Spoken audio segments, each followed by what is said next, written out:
All right, where are each you guys from? I'll start. I'm from Decatur, Illinois. It's like a small town between like St. Louis and Chicago. I'm from the Bay. Brooklyn. Boston. How'd you first get started in music? I joined my older brother's band when I was like 14. I was playing the bass guitar. I started DJing at 13 and then started making beats seriously at 23. I keep starting, yo. Fucking guy, bro. That's I crazy. keep starting. Yeah. That's your answer? I started making beats when I was like a sophomore in high school. Cool. And how'd all you guys meet? I met Radamiz through City James, who is one of the primary artists that I work with. City James has been a huge fan of Radamiz for like years now. And then Radamiz moved out here earlier this year, and then he just popped up to Basewood to link with City. We started chopping it up on the balcony, and then City was like, "Yeah, y'all should get in the studio," and then we did. And there we are. That's cool. Facts. Yeah. And we were here. Yeah, and they Yeah, were we were here. So you three have been working together for a while. Also, me and Devin went to music school together. So I've known him for 6 years. We've been producing together. Jack just hit me up in the DMs on a strong slide. Just said, "Hey, can I send you a pack of guitar loops?" Yeah. I listened to them. They were fucking hard. I used one like immediately that night, and Duckworth actually hopped on that song. It's probably never going to come out, but then I sent it to Jack, and Jack was like, "Yo, this is crazy," and I was like, "You should just come to the studio." And then we all linked. We started making some really crazy shit together. And the session that Radamiz came to was actually a Devin Tracy session, and these guys were here. We were all working with Devin Tracy. Rad ends up hopping on the track. That song ends up turning into Spades, the lead single off the project. And it was just kind of history from that. We just kind of all kept working. And who have been some of you guys' biggest influences with music? Go ahead, Jack. Well, I'm gonna need to think about that. Somebody else can go ahead of me. As a producer, my biggest influences, I'd say, are Rick Rubin, 40, Kanye, Pharrell, and Dilla probably are my biggest ones. Lately for me, it's been just a lot of like classic R&B stuff. Like me and him will be on this D'Angelo. Yeah. Especially D'Angelo, when, for sure. yeah, especially when we were making a lot of his stuff. Yeah. We were on that. And of course the classics like Dilla, all that. Yeah, I think everyone's pretty much been mentioned. Producer-wise, we could go on for a long time about that. Yeah. And tell me about the collective Basewood. So Basewood as a collective, it's pretty multifaceted. It's obviously we have the music front, but we also have a whole video production side of things. So we do music videos for people like, Big Sean video just dropped. We've done videos for artists like Bryson Tiller. I'm honestly blanking on a bunch. Snoop Dogg was in a video. Isaiah Rashad. Blast. Blast. So Basewood is really a collection of artists and creatives who really believe in building through community first, I would say. And that's kind of like rooted in everything that we do. We all just have insanely talented friends, and we figured it would be really dope if we just did this shit together, So on the music front, the studio is kind of like my domain, but it's really the home for all of us here, as producers, as rappers, as singers, as artists. It's just kind of like that creative getaway in this room where it's like outside we got our office, we got our editing bay, etc. And then you come back here and it's just like free form creation. And that's kind of how we like to move in general. And do any of you guys play a role in the video production, or is that a separate team? That is a separate team. I play a role in the business as a whole, but City James is one of my business partners, and he plays a very heavy role as one of the directors in a director duo called Made by James. It's him and another one of my friends, business partners, Darren James. So together they're Made by James. They're our lead director duo. And we have a team of producers, video editors, a whole bunch of people on the production side. City also is an artist and a rapper, the guy who lived here with Rad. Okay. And you just wrapped up the new Radamiz project. Yep. What was the creative process like during the creation of that?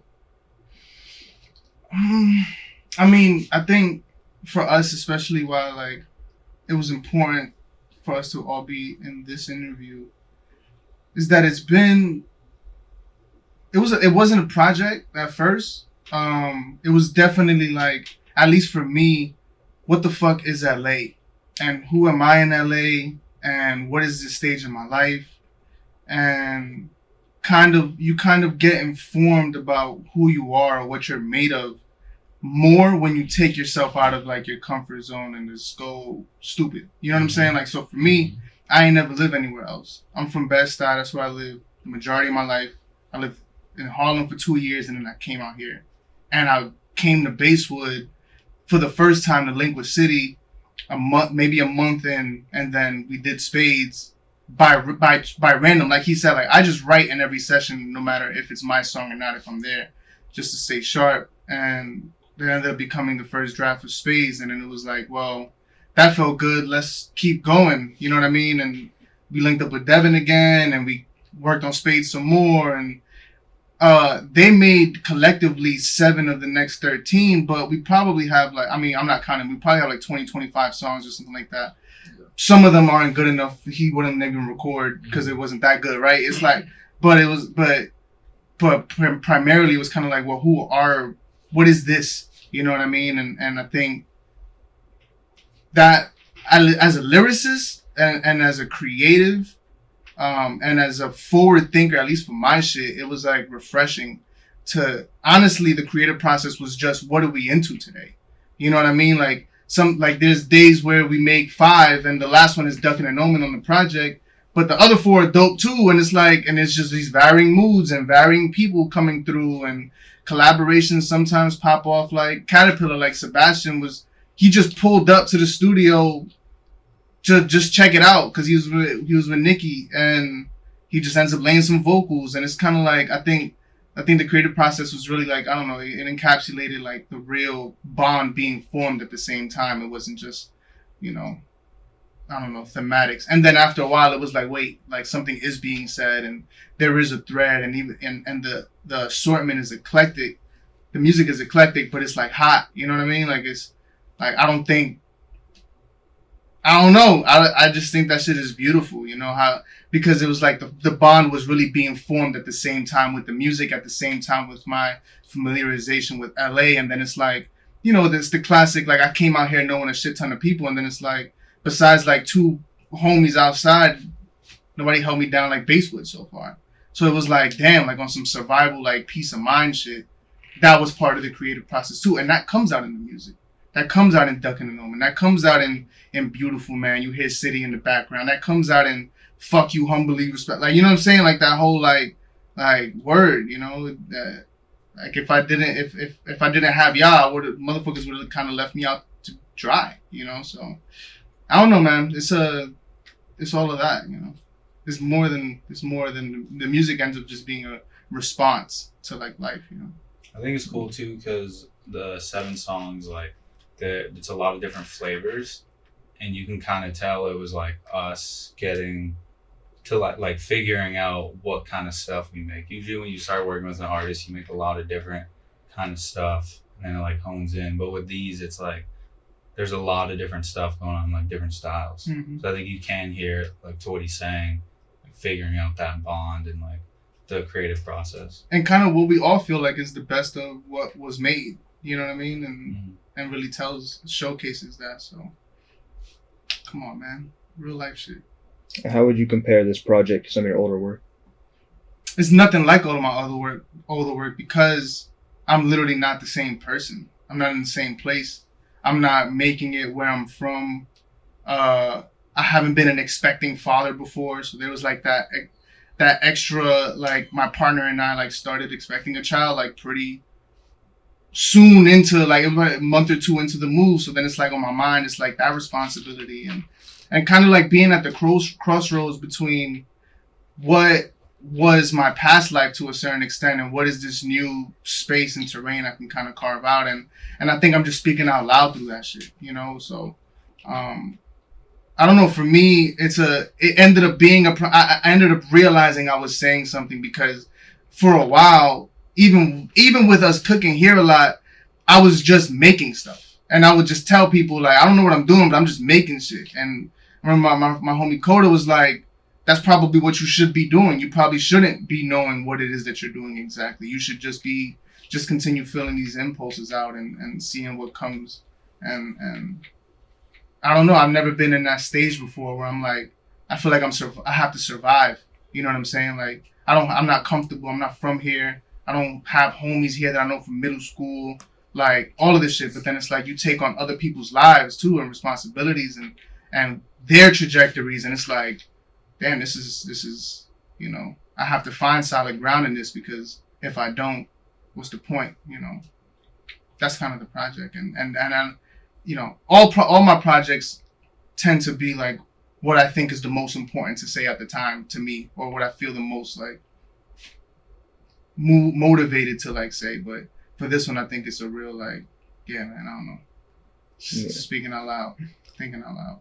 And take me through your creative process. Do you seek out inspiration? Do you wait for it to hit you yourself?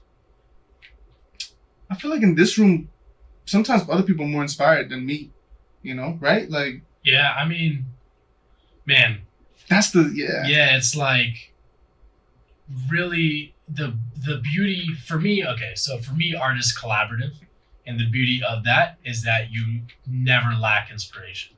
So there might be days that I come in here and I'm not particularly inspired.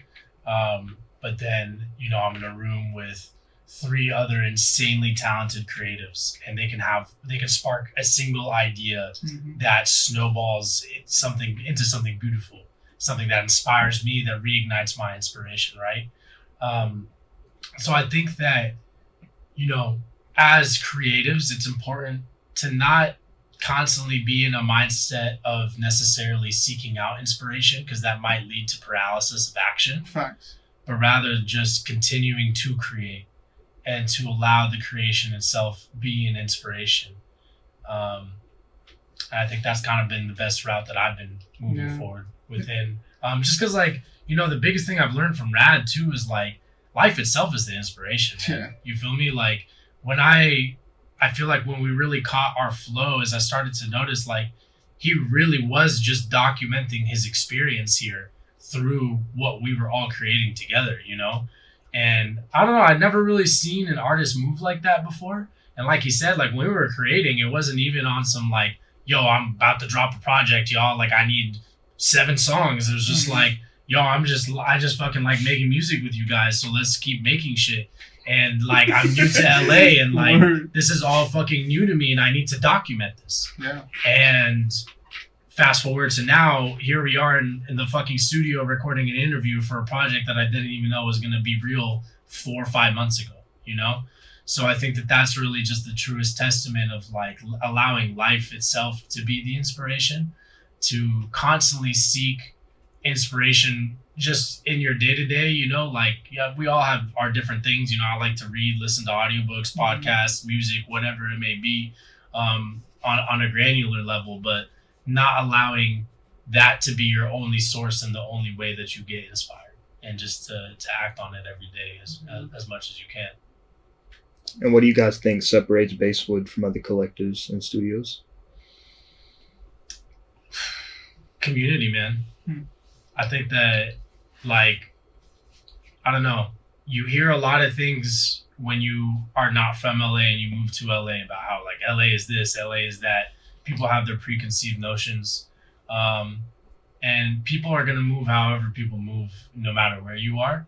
But I do feel that the standard that is set here is that when you come in here, it really is family, and it really is about community, and it really is about looking out for one another, but also building with one another and building one another up. You know, there's like a filtration system.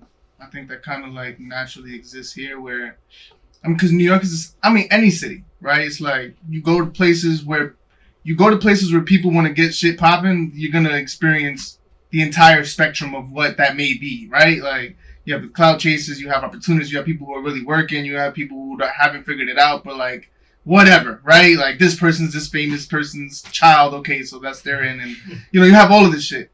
But it's like I think we're here, and it's why I'm very protective of my energy because I know I'm a loving person, and I know if I've decided to like ride with people, you know what I mean, and be on a journey with people, like you don't predict what the outcome of that is, but you can assume how you're going to handle situations as they come moment to moment, right? Like if you have a homie, you're like, okay, we're not gonna get into a fight, but if we go out and somebody snuffles, like I already know, yeah, I'm gonna knock somebody out for him.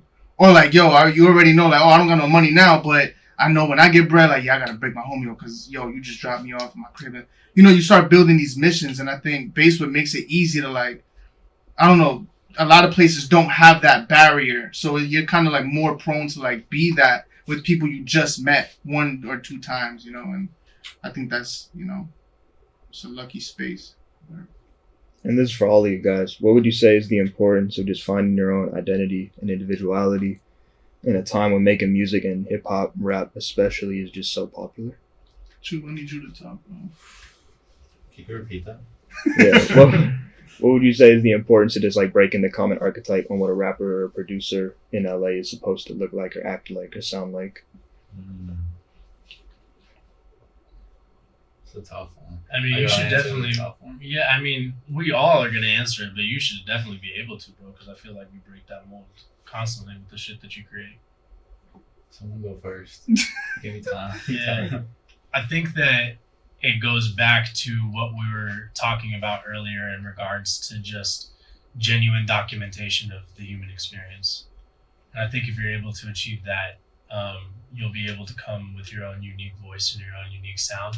I think that the world just really needs more of that, We have 60,000 people uploading music to Spotify on a daily basis right now. There's a lot of noise out there, and if everything is the same thing, that you're not really providing any new perspectives or lenses for anybody to look at the world through. And the most unique and special one that you can offer the world is yours. So I feel like if you try to do something else or try to copy someone else, you're depriving the world of another unique view that they could possibly relate to or learn from. And I think a lot of people forget that like their favorite artists or like the classic people, they were the first to do that thing. Yeah. And I always tell like artists I'll work with when they might be afraid to like go on this type of beat or like make this type of song. And then, like playlisting is a huge thing now. People always bring that up, and I'm like, think of just your favorite artists. They were the first to do that. And then they became this big thing without even thinking about that. Yeah. They were just thinking about doing some different shit. And the rest just fell into place. Yeah. And I feel Hope just accepted his Rock and Roll Hall of Fame, and in his speech, people don't realize, because you judge people now, right? He's like 51 and a billionaire, and like, but like he said, like Reasonable Doubt dropped and it didn't sell almost nothing, and the second album dropped and it was embarrassing to him, and it wasn't until the third one where he started getting his groove, and he specifically said, it's about being yourself. And he realized that people who he admired all had an individualistic aspect to their music, where it was like no one else could do that. And I think even for me, and being in LA is a little bit different because unless you're like from the hoods out here, like the general industry vibe of LA, the same thing as New York, is kind of like, I don't know, it's kind of like you can do whatever, right? But it's like, but what's your brand then? It's like, because you don't really have like territory or like, it's just like your affiliations in your music or something. But I think where I've seen it work is when people like take the take the availability of like, I don't know, you're not limited to your surroundings to dictate who you are, and you kind of like really go inward, and you have the space and the freedom and the isolation to like get into what interests you the most. I think you end up reaping, I don't know, you end up making the coolest shit, I think, you know. So I feel like that's what I'm on. Yeah, for sure. I agree with all that. I would say what makes producing, like what really sets apart you as an individual, is your willingness to experiment and kind of take what you're making beyond what the average person might do or expect. Because it's like anybody can go on YouTube and get a tight beat. Yeah. But like, what can I provide somebody that they can't get off YouTube, or like they can't just ask somebody to make? Yep. Especially as an instrumentalist, like shit, you could go find like, can I get like a guitar type beat, like kind of like maybe something like this? Yeah, but like to actually be in the studio and like hash out what you want it to sound like, and all of like the intricacies of the music is, I think it's an entirely different thing. Yeah, definitely. And what can we expect next from Basewood? Honestly, at this point, I don't even know, man. We just be making so much shit, and I feel like every week I hear about a new video that we're about to shoot. Every week a new artist gets introduced to us. So, man, at this juncture, I think there really is no limit to what we can do and what's going to come out of here. Just expect a lot of great art to continue to come out. I'm just happy you got to put faces to the names, bro. You know what I'm saying? A lot of people don't give a fuck about the producer, man, but it's half the song, you know, especially artists. Like, you gotta, like, it's people really making decisions. And then the viewer too, like, yo, like, there are real people living real lives. Like, it ain't just like, yeah, this artist song, I'm gonna like stream it 10 times and think I'm supporting, like, you know what I mean? Like, yo, it's real. There's real lives behind these stories. There's real lives behind this music. It's a lot of decisions. Like, you're just hearing the final product, but it's like, even like this tape, like you run it back twice or something and think, it's like, yo, that shit is indicative of like months of like building, sitting, talking, like, oh, this is on your mind. All right, let's just smoke hookah outside for 2 hours before we even make anything, and just like, where you at in life? Oh, you dealing with this? I'm fucking with, you know what I'm saying? Like, it's important. It's important, you know, because they're just as valuable, you know. Let's say people are viewing, like my people are like viewing it. It's like it's not just me. It's like I'm not doing it by myself. I don't know how to make beats, you know. And I'm also informed by the lives of the people who I'm making music with too, and you know, it's important. It's important, and it's like it's only music worth listening to, kind of. You know?